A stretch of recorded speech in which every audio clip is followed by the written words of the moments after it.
Congress party SC, ST और OBC के आरक्षण पर भी बड़ा डाका डालने की तैयारी कर रही है। डाका डालने की तैयारी कर रही है। ये मामूली किताब नहीं है। बीजेपी के नेताओं ने साफ कहा है, अमित शाह ने कहा है, बड़े बड़े नेताओं ने कहा है कि अगर चुनाव में जीत होगी तो कॉन्स्टिट्यूशन को बदल दिया जाएगा, रद्द कर दिया जाएगा। जाति आरक्षण, ओबीसी आरक्षण, मुस्लिम आरक्षण, क्या सब खत्म हो जाएगा? क्या मोदी जी संविधान को बदल देंगे? क्या राहुल गांधी सत्ता में आने पर ओबीसी आरक्षण को मुस्लिमों को दे देंगे? क्या सच है, क्या झूठ है? आइए हम आपको दिखाते हैं। पहले ये जान लीजिए कि पिछले 10 सालों में ओबीसी वोट में कितना परिवर्तन हुआ। लोकसभा चुनाव से पहले इस बार जाति आरक्षण और जाति जनगणना जैसे मुद्दों पर खूब बातें हो रही हैं। इस पर सबसे ज्यादा मुखर कांग्रेस नेता राहुल गांधी रहे हैं। अपनी भारत जोड़ो यात्रा के दौरान भी राहुल गांधी ने इस पर खूब बातें की। जहां जाते थे इस मुद्दे को भरपूर उठाते थे। चुनाव तारीखों के ऐलान होने के बाद राहुल गांधी इस मुद्दे पर अब और तेजी से मुखर हो गए हैं। चुनावी लिहाज से देखें तो ये कांग्रेस की सोची समझी रणनीति भी हो सकती है।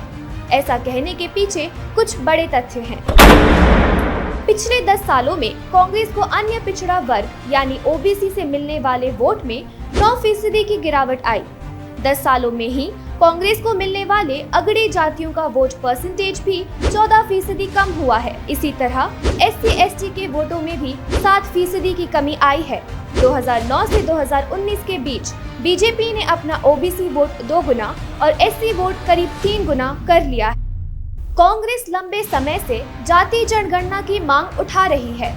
इसके साथ ही पार्टी यह भी कह रही है कि जाति के आधार पर आरक्षण का संभावित लाभ मुख्य रूप से ओबीसी तक ही सीमित होना चाहिए। पार्टी को लगता है कि ओबीसी उसका एक बड़ा वोट बैंक है, मगर आंकड़ों के लिहाज से देखा जाए तो सच यह है कि पिछले कुछ चुनावों में कांग्रेस का ओबीसी वोट शेयर घटा है, दूसरी तरफ बीजेपी का बढ़ा है। मीडिया की कई रिपोर्टों से पता चलता है कि 2004 और 2009 के चुनाव में ओबीसी वोट हासिल करने में कांग्रेस बीजेपी से थोड़ा ही आगे थी। इन चुनावों में कांग्रेस को बीजेपी से अधिक सीटें मिली। ऐसा SC और ST मतदाताओं का ज्यादा वोट पाने की वजह से हुआ। इसके बाद कांग्रेस लगातार नीचे जाती रही। 2014 और 2019 के चुनावों में कांग्रेस को बुरी तरह हार का सामना करना पड़ा। बीजेपी ने बहुमत हासिल किया तो कांग्रेस सभी जातियों के वोट शेयर के मामले में बीजेपी से पिछड़ गई। 2009 के चुनावों में जहां 24% ओबीसी मतदाताओं ने कांग्रेस को वोट दिया तो वहीं 22% ओबीसी मतदाताओं ने बीजेपी का साथ दिया। उसके बाद से ओबीसी मतदाताओं का समर्थन कांग्रेस के लिए घटता गया और बीजेपी के लिए तेजी से बढ़ता गया। ओबीसी वोटरों से बीजेपी और कांग्रेस को मिले वोट। चुनाव 2009 में कांग्रेस 24%, बीजेपी 22%। 2014 में कांग्रेस 15%, बीजेपी 34%। 2019 में कांग्रेस 15%, बीजेपी 44%। SC वोटरों से बीजेपी और कांग्रेस को मिले वोट। 2009 में कांग्रेस 27%, बीजेपी 12%। 2014 में कांग्रेस 19%, बीजेपी 24%।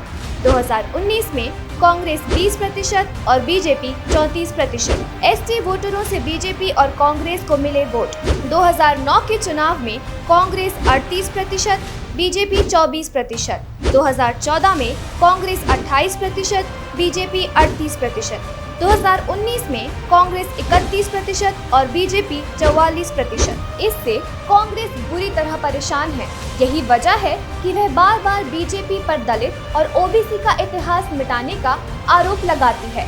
राहुल गांधी और पूरी कांग्रेस पार्टी कहती है कि अगर बीजेपी 400 से ज्यादा सीट पा गई तो वह संविधान बदलकर आरक्षण खत्म कर देगी। इतना ही नहीं, एक सभा में राहुल गांधी ने कहा था कि पीएम मोदी कांग्रेस के न्याय घोषणा पत्र को देखकर घबरा गए हैं। हमने जाति जनगणना कराने का वादा किया है। बीजेपी दलित और ओबीसी का इतिहास मिटाना चाहती है। जाति जनगणना को कोई शक्ति नहीं रोक सकती है।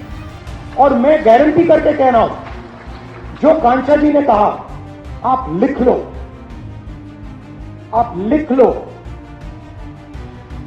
जाति जनगणना को कोई शक्ति नहीं रोक सकती है। कांग्रेस पार्टी कहती है कि गरीबों की लिस्ट निकालिए, उसमें आपको दलित, ओबीसी और आदिवासी सब मिल जाएंगे, लेकिन अमीरों की लिस्ट में आपको इन तीनों समुदाय के लोग नहीं मिलेंगे। दूसरी तरफ कुछ दिन पहले एक चुनावी रैली को संबोधित करते हुए पीएम मोदी ने कहा था कि धर्म के आधार पर देश को बांटने वाले लोग अब धर्म के आधार पर एससी, एसटी और ओबीसी को संसद और संविधान से मिले आरक्षण पर डाका डालकर उसे मुसलमानों को देने की योजना बना रहे हैं। प्रधानमंत्री ने कहा, जब तक वह दुनिया में है वह कांग्रेस को ऐसा कर। सच्चाई ये है कि कांग्रेस और इंडिया अलायंस जब सत्ता में था तो ये लोग दलितों पिछड़ों के आरक्षण में सेंधमारी करके वोट बैंक पॉलिटिक्स के लिए उनकी खास जमात को अलग से आरक्षण देना चाहते थे, जबकि संविधान इसके बिल्कुल खिलाफ है। आरक्षण का जो हक दलित, पिछड़ों और आदिवासियों को दिया, कांग्रेस और इंडिया अलायंस वाले उसे मजहब के आधार पर मुसलमानों को देना चाहते।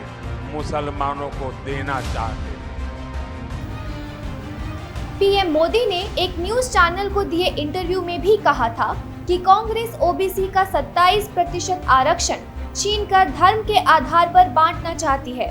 उन्होंने पूर्व प्रधानमंत्री मनमोहन सिंह के 2006 के बयान को लेकर कहा कि वे हमेशा ओबीसी आरक्षण का एक हिस्सा लेना चाहते थे और मुसलमान। मनमोहन सिंह ने कहा था कि देश के संसाधनों पर पहला अधिकार। प्रधानमंत्री ने कहा, आप कांग्रेस का इतिहास देखिए, यह मांग 1990 के दशक से उठाई जा रही है। उन्होंने जो भी आयोग बनाए, जो भी समितियां बनाई, उनकी रिपोर्ट भी ओबीसी के पक्ष में आने लगी। वे इन विचारों को नकारते, अस्वीकार करते और दबाते रहे, लेकिन 90 के दशक के बाद वोट बैंक की राजनीति के कारण उन्हें लगा कि मुस्लिम ओबीसी आरक्षण को लेकर कांग्रेस के रवैये पर उन्होंने कहा, 90 के दशक में कांग्रेस ने कर्नाटक में मुसलमानों को ओबीसी के रूप में क्लासिफाइड फैसला लिया। वे पहले ओबीसी को दबा रहे थे, लेकिन राजनीतिक लाभ के लिए उन्हें मुसलमानों को ओबीसी देना पड़ा। 2004 में जब कांग्रेस वापस सत्ता में आई तो उसने तुरंत आंध्र प्रदेश के मुसलमानों को ओबीसी कोटा फैसला किया। भारतीय संसद ने संविधान की मूल भावना के अनुरूप ओबीसी को 27% आरक्षण देने निर्णय लिया था। अब वह इस 27% कोटा को लूटने की कोशिश। राहुल गांधी प्रधानमंत्री की जाति पर भी सवाल खड़े करते रहे हैं। सबसे पहले मैं आपको बताना चाहता हूँ, नरेंद्र मोदी ओबीसी पैदा नहीं हुए थे। पहली बात सुनो भैया, मैं बहुत गहरी बात बोल रहा हूँ। आपका लोगों का, आप सब लोगों का भयंकर बेवकूफ बनाया जा रहा है। बहरहाल यह चुनाव का समय है। कुछ झूठ और कुछ सच के प्रयोग से कुछ सीटें मिल जाएं तो किसी को क्यों एतराज है, पर जनता जानती है कि सच क्या है, कौन किसका हितैषी है और कौन बरगलाने की कोशिश कर रहा है। आरक्षण के विषय में भी यही सच्चाई है।